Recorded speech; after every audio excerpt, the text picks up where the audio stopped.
হুড়মুড় করে কারোর সাথে মেশার আগে তার ব্যাপারে একটু জেনে নিন, তার দুঃখ জেনে নিন, তার আঘাত জেনে নিন, তার অতীতে পাওয়া ক্ষত জেনে নিন।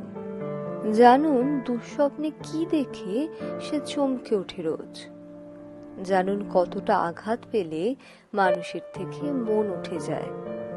তার মন কেমনের হাওয়া জানুন, তার অপেক্ষা করেও না পাওয়া জানুন, তার স্বভাব জানুন, তার অভাব জানুন, তার জড়িয়ে পড়ার লয় জানুন, তার হারিয়ে ফেলার ভয় জানুন।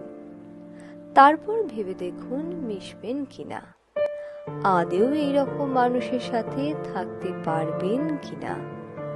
ভাঙা মানুষদের একটু একটু করে জুড়ে দেওয়ার ইচ্ছে থাকলে তবেই মিশুন। আরো ভেঙে চুরে দেওয়ার জন্য নাই বা মিশলেন।